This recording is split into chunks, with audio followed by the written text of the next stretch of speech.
Hey everybody, it's Strict9 with Strict9 GP, and welcome to another episode of my Out of the Park Baseball 19 playthrough with the Phillies. This is episode 16 or so. We're halfway through the 2032 season, and a lot of things have gone on since that last episode. We're still playing really good. We're at 53-30, 639 winning percentage. That's the best start I've probably ever had in this playthrough.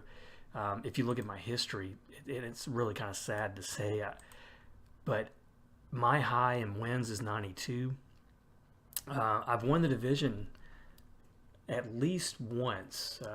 Once. So it would be nice to win that division again. But I'm really thinking this is the best start I've ever had, and it's kind of surprising me. I feel like a lot of things are going on to make this team have the record that they do and the success that we've had this year. But I'm kind of holding my breath. We've got a lot of play left, and it kind of feels like there's some aspects of this team that are playing above their ability right now. And the main thing is going to be with pitching. Just taking a look at the overall statistics for us, and first off, I want to show off this record. I mean, we were outstanding in April, 20-7, slipped a little bit in May, but still had a winning record in May, and then June, 18-8. We just started July, so I'm hoping that we'll turn that around. But we've been playing so solid, and it's a very good balance between pitching and offense on this team. I knew the offense was going to be good, but based on the moves I made in the offseason and just really how strong we've been offensively the last few years. But the pitching has surprised me. We are top 10 in every category. We're top 5 in several.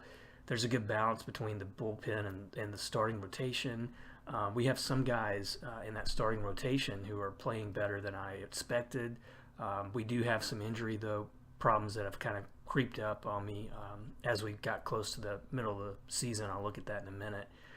But things are going really well, and I think I'm doing the best I can with that pitching staff, and it may be outperforming right now or overperforming right now, but I'm hopeful that we can hold on, and if not hold on to the National League East, at least guarantee a wild card for this season.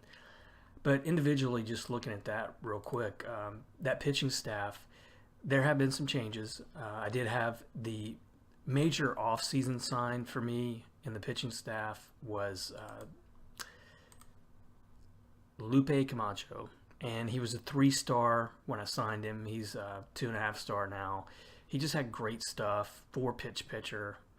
Didn't have a lot of stamina, but at a little over $7 million, he was a gamble I was willing to take. Well, he got hurt a month or so ago, and he's going to be out for the year and out for the start of next year. So that was a big blow. And there's just, if you've watched this playthrough, you'll know pitching is really at a premium in this playthrough. And I was able to pick up Justin Lewis, a 2-star starter. He's been good and bad since I picked him up. He's already got 4 wins for me. He started out really good, but he was about the best option that I had, and I got him in free agency. He's had some success in the past, and I'm hoping that he can at least give me some solid innings. If you look a few years ago at San Francisco, he won 15. He was a good pitcher a few years for San Francisco. I'm just really desperate for pitching, and I always have been. And so that was a pickup I got on that pitching staff. And then another guy, this came out of nowhere, Ernesto Monsibiez. I don't know how you would say that name, but Detroit offered me this guy in trade for Tommy Ray, who really hasn't looked that great, and he was really stinking it up for me this year, and he's pretty much been stinking it up since he went to Detroit. But he's just a 2-pitch pitcher, and great stuff, great control, terrible movement. And I just thought, straight up that this might be a gamble I can take because I don't know that Tommy Ray's going to work out with just those 2 pitches. And so this guy had some great personality ratings. My fan interest took a boost, and my team morale took a boost as soon as he came to the team. His movement is still questionable, but he's a 3-star. I think he's a little bit better pitcher than the one that I got, even really ratings-wise and personality class-wise. But he has stumbled a little bit since he came over. So I'm hoping that he rights his ship and starts playing a little bit better as the season goes on. If not, I think it wasn't that big of a gamble. The rest of the staff, there's no question that Kentelme has been the workhorse, the most reliable pitcher I have. He's up to 9 wins already, 3.11 ERA, 119 WHIP. He's looked really good, and McSparron has looked good as well. He's up to 7 wins now. His numbers are pretty good. Mike Lockfeld is his typical self.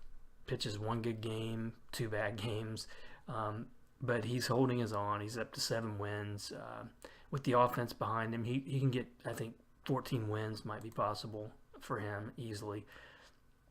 But a few guys, Medina is struggling.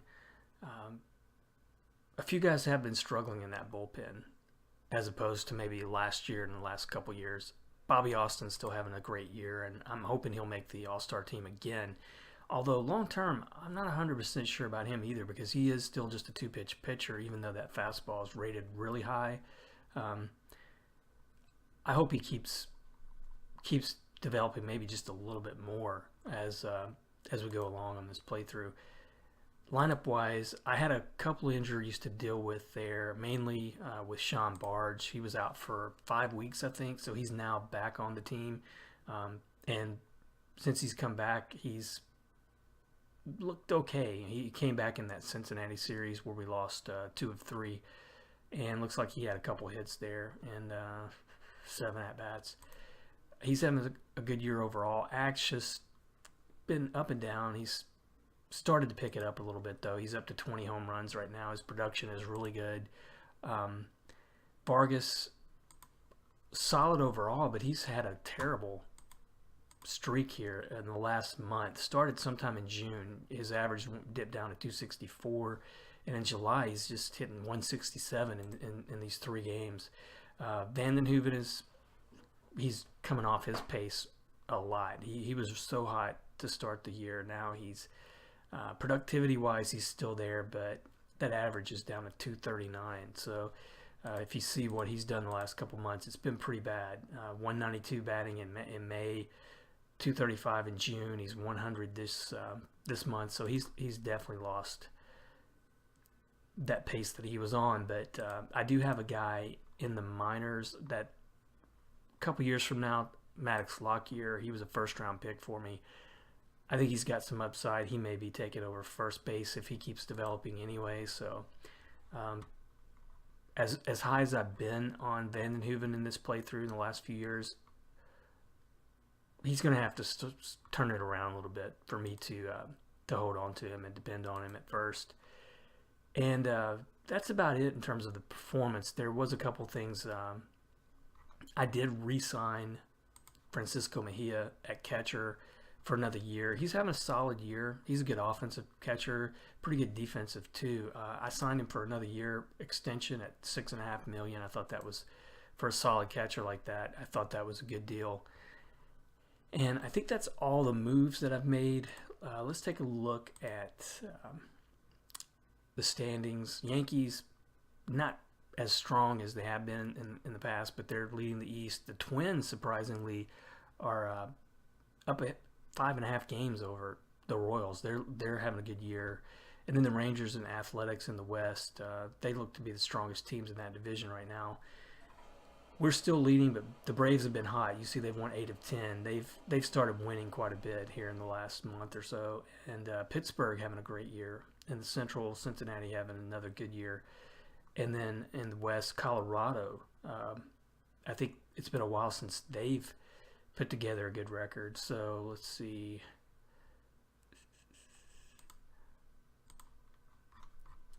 Yeah, I mean, they haven't had a winning record since 2025, so it's been a long time since they've had a pretty good year. So that's a little bit of a surprise there. Individual performances, some old names are still showing up there. Justin Bellinger still productive, having a great year, on pace for his 50 plus and 147 RBIs. He's going to be getting close to 600 home runs soon. So that's his next big milestone to look out for, and 1,600 RBIs as well. He signed for another year with Kansas City, so I think he's locked for 600 home runs anyway. In the pitching side of it, not seeing any premier guys. The Chris Hollis, who was with us a few years ago, he had been having a good year, but he might be off his pace. No, his ERA is still good. Strikeouts he's on pace for another good year for him. So that was a good pickup, really, for San Francisco. San Francisco, for New York. And in the National League, I would have to say Chris Mercury is probably having the best year overall for Atlanta. He's on pace for 66 home runs, so he's showing a whole lot of power. He's been their best player since he came in to the league, really, in the last, this is his 6th year in the league. He's a good player overall. And you can see Kentelme is second in wins, and Austin is second in saves. So we've got a couple guys there doing good on the pitching side. Ian Plyler. St. Louis, I think, is just having a really bad year this year. He's off his pace quite a bit, but his ratings are still up there as good as they've always been. His strikeouts are still good, but he's not having the kind of year that he's typically had. You can see St. Louis are 20 games below 500 already.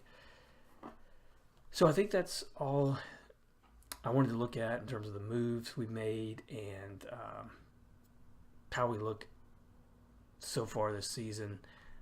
We did have the draft, and as we did last year, I signed a guy in that 3rd round who I could not pick up, and so I wasn't able to draft everybody that I wanted, and we didn't get a pick until the supplemental round, but we had a good mix of pitchers, and some good outfielders and catchers actually were pretty good in this draft. So I think I did a pretty good job balancing it out between offense and pitching and the draft, but I didn't really pick anybody who I'm expecting to be a short-term star or even starter for my team. It'll be a while before some of these guys develop, but I do have some guys coming up in the minors in that AA.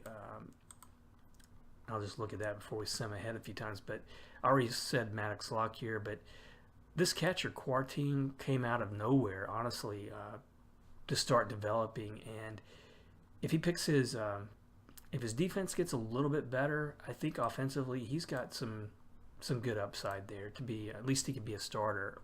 And I did mention Lockyer, and of course Kevin Cox, who unfortunately is injured.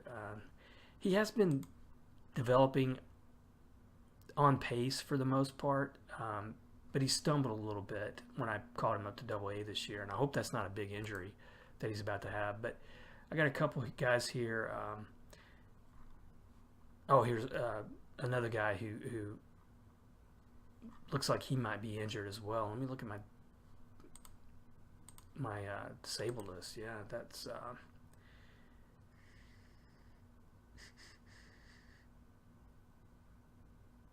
Catula. He's he's going to be out for a while. But this guy started developing. You can see what he was doing at Clearwater, batting .326. He's looked good at every level that he's been. He was a 9th round pick. My scout is pretty high on him. OSA is not, but he has looked really good at every stop that he's made. Hopefully he'll be back from injury and keep developing. So I've got some pretty good guys in the minors, I think, who another 2 or 3 years. I think I'm going to have some good young players to contribute on this team. Amarian Andres, who my scout thinks is a 4-star player. This guy has a really high ceiling, and he has also played well the last few years in the minors, last couple years anyway. I'm hoping that he keeps developing. He's off to a great start. This year he was at the low short season A team, and then I brought him up to low single A club, and he's doing awesome. Hitting 345, OPS over 1. So I've got some reason to be positive for the next few years. But enough of that. Let's go ahead and sim ahead to the All-Star break and maybe a week or so past that until we get to that trading deadline. We're going to be on the road against Toronto, and first game we lost 2-3. Vargas had a good game. He had been below 290 for the first time in a long while. Ash looks like he picked up another home run. Babone, I didn't really mention him much, but he's looked good since I called him up. He's just a two-star pitcher, but he has been a pretty good option for me in that number 5 spot in the rotation. And then second game, okay, we won 9-7, so that's good. Perez, who's having, this could be his career year if he keeps it up. A lot of stolen bases, on pace for 128 runs. He's never scored above 100 in his career. This was a great pickup for me in the offseason. He had a good game. Axe 2 for 5, 3 RBIs, another home run. Riley looked good in the DH. And Lockfeld, this was his good game, so I'm probably going to see a couple bad ones here, but he picked up his 8th win. Austin his 22nd save. Let's see if there's any news here. Looks like it was a 4th round. I'm sorry, I wasn't able to sign this guy in the 4th round, and he wasn't a great pick by any means. I did like the fact that his contact was ceiling was 10, and that, look at that power and eye and avoid K's rating.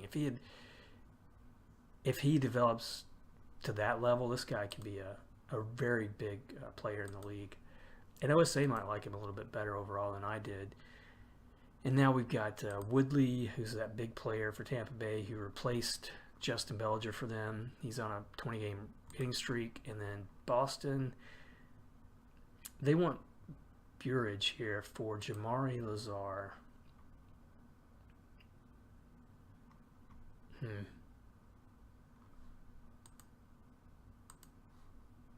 Not bad overall. I don't really think I would lose too much with this trade, honestly. But let's see what my scout. Now, they're saying he should be a setup man, so that scares me a little bit. I'll pass on that one. So let's see if we can win this series, and we do 9-4. That offense, you can see we scored 18 runs those last 2 games. Vargas another game, good game. Devers is off his batting average a little bit this year, but man, what a career this guy's had.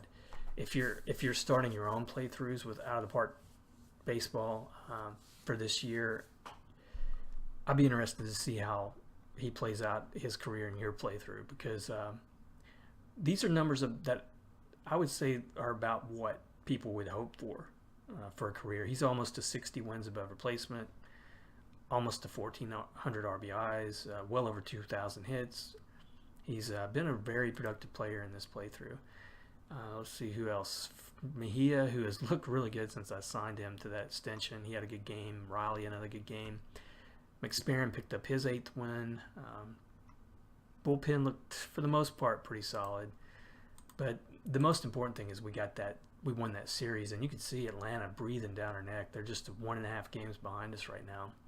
Arizona proposes a 3rd baseman for Carson Kelly and Jonathan Condrey. No way. Condrey is he's actually still on that top, and you can see he's looking really good. He's probably going to be called up pretty soon. I think I need to put him up to, I think he's ready for single A at least. He's about to turn. Let me see. Yeah, they don't say he is, but let me see if I put him up there what happens. Yeah, I think he's definitely ready to go up. But so I'm not gonna go for that trade. So now we're on the road for 4 games against Pittsburgh. Pittsburgh's going to be tough. We lose that first one 3-4 in the 10th. And Chris Herman, I think I've tried to trade for him before and wasn't able to get anything going. So Kentelme looked good. Bullpen just lost it there, and Austin lost it finally at the end. And game 2, another 1-run loss. 7 runs in this game for us, but man, Vanden Heuvel had a good game, but his average is down to 233. Barge was 2 for 5. Vargas a good game. Lewis pitched a good game, six innings, just 2 runs, but Compton blew it in that bullpen, and I'm starting to think that this guy is probably not going to work out for me. 10.61 ERA in 12 outings. Ugh. So now we're in this 4-game series. We've got to win the next 2 just to split, and we lost 3-5. And we're just now half game up over Atlanta. This has been a really bad series. Vargas another good game. Devers a good game. Babone didn't pitch bad. We just Monsibiaz gave up another run. Not looking good. So let's see if we can salvage something in this 4th game. And we do, 10-4. That was, man, we needed that one bad. So 10-4. Let me see how we won that one first. Vargas, good series for him. His batting average is back up to 300. Perez, Neidiger is a guy who he's been platooning with Ochoa and Wright. He's had a really good year. 336 batting average. He's been very productive in that platoon situation. Vanden Heuvel had a good game, 3 for 4, 2 RBIs. And Lockfeld picked up his 9th win of the year, so that puts him on pace for 16. But more importantly, we picked up another game on Atlanta, who lost their last game of the week. So looking at the All-Star voting right now, we've got a couple guys who I think are showing up pretty high on the list. Mejia is now showing up at catcher, but Vargas is still leading in center field, and then Bobby Austin's getting quite a few votes as a reliever. I'm hoping those 2 guys at least get on the All-Star team. Based on how he's playing in limited play, I really think, though, that Sean Barge has a chance. And anybody else? I'm not seeing really anybody else unless they really do give Neidiger a nod there for based on how he's playing, based on his batting average and slugging and all that. He might get a chance to make the All-Star team. So now Seth Beer hit his 4th home run. We got a trade from Kansas City, and it's a 3rd baseman for Danny McSparron. No way to that. Player of the week, Brandon Kinsler in the American League. He's starting to pick it up this after a slow start. Jake Coulter for Cincinnati. This guy is right now he is definitely a better player than the guy I picked up, and they've signed him long term through 2036. $22 million for those last few years, but that's still cheaper than what I got, what I paid for Act. And Hunter Green is injured for the rest of the year. He's turned out to be a pretty good reliever in this playthrough. And weekly team rankings, we are 5th. You can see we're now we still got the best record in the East, but Pittsburgh, after that series, they've passed us for best record in the National League. But Atlanta, they're just 1.5 games back. Let me look at the waiver wire. Nothing's showing up there. And let me see on the disabled list. I know I've got Camacho's gone for the rest of the year. Just want to see if I've got anybody out there ready to call up. Tennessee's going to probably get a chance to start next year, but I'll wait till September to call him up. So let's go through this next week. They want the Josh Conley, no to that. So a 2-game series against Baltimore at home. We win that first one 5-1. And Vargas scored a couple runs, good game for him. And Vanden Heuvel 2 for 4. McSparron picked up his 9th win. No earned runs in 7 2/3. Good game for him. Trade proposal for Detroit. They were wanting to give me Jonathan Breedlove for Perez. That would not be a good trade. Perez has been solid at short this year. I really need him. So let's see if we can sweep this 2-game. Nope, lose the second one 3-6, and we are now tied with Atlanta. So not having a good month here. Perez, another good game for him. Devers 2 for 4. Cantelme didn't look terrible, but 3 runs in 5 innings. We just bullpen couldn't hold on. And God, this guy's got to. If he doesn't pick it up, he's gone back to the minors by the trading deadline at least. So now we got a 3-game series against San Diego before All-Star teams come out. A big blow for Miami. Molinar's out for the year. He's easily their best offensive player. And Sixto Sanchez, former player for me, former pitcher who's very high injury prone. He's out again for the rest of the year, 15 months. And I don't know when they signed him, but that was a bad sign. Unless they traded for him. Boston signed him a 5-year deal in 2030. He's a great pitcher when he's healthy, but man, he is injured way too much. If you look for me, he was injured for basically the last 3 seasons.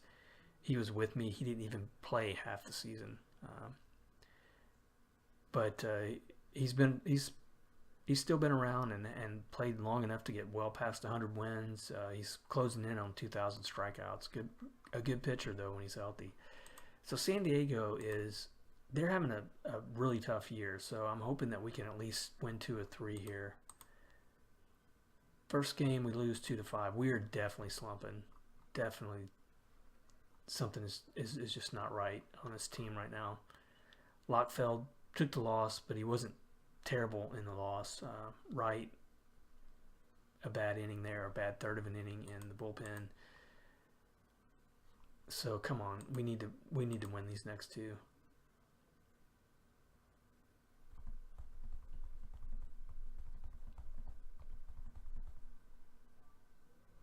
And the All-Star game is, or the All-Star team is coming up here, so we'll at least get to see that before the end of the episode. And we won and lost the second one. We are slumping so hard. So we're now 2 games back of Philadelphia, and I know where it is. It's definitely in that bullpen. Although Lewis, God, he had a terrible start for him. Let's take a look at the how the voting played out. Looks like for us, Vargas is going to make the team. He led the voting for center. And then how many? We have Bobby Austin again. And let's see, and Vargas. I don't see anybody else, but those are the 2 I really expected to make it. So I'm really happy for Vargas. That's his 2nd straight All-Star appearance. He's just really developing into a great player. So let's see if we can at least win this last game. And we don't, 2-3. So I'm gonna have to retool this team because we cannot start the way we started and blow it to this level. So I think it's probably going to come down to getting really getting rid of those guys in that bullpen. But let me see how we lost it. Babone, who's 3-7. Let me see if there's anybody on the waiver wire. No.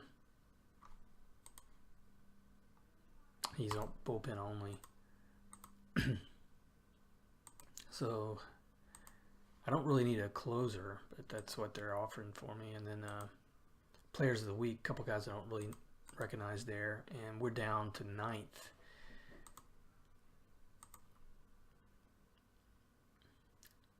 So it's starting to slip away from us. Still in good shape for that wild card, but we've lost 4 in a row. Atlanta's won 6 in a row.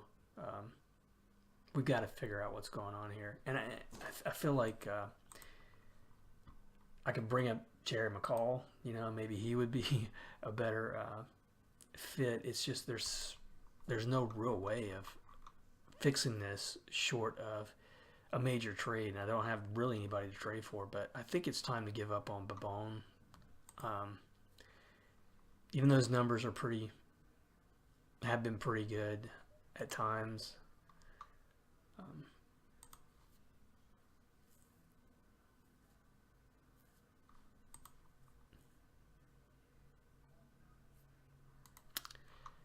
Well, let me see. Maybe he's still the guy. He maybe work better in the bullpen. So I'm gonna have to see if I can't work out a trade or something before the before the trading deadline. But overall, if we can just stay competitive and get to that wild card, that would be nice. But I'm really hoping for more than that this year. I would really like to win that division based on how we started. I think we not making it to the playoffs for sure would be a huge choke based on how we started. If I look at how we're doing right now, 5-10 so far this month. We've lost some places here. We've lost some ground in some of these stack rankings in the pitching side of it. Offense still, for the most part, pretty good, but I'm going to have to work on that. I'll probably make a trade or two here, or maybe even a signing if there's anybody left. But we got to straighten out this pitching once again. That's the ongoing struggle with this playthrough. But I hope you enjoy this episode. As always, thanks for watching and subscribing. And we'll right the ship. We'll straighten this out. And hopefully by the time you come back in, next episode I'll probably be around September. So we'll probably do what I usually do, get down to the last 20 or so games of the season and see how we play it out and see if we can make it into the playoffs. But that gives me a month or so to turn it around before you come back to watch that next episode. So hopefully we'll see you then, and thanks for watching.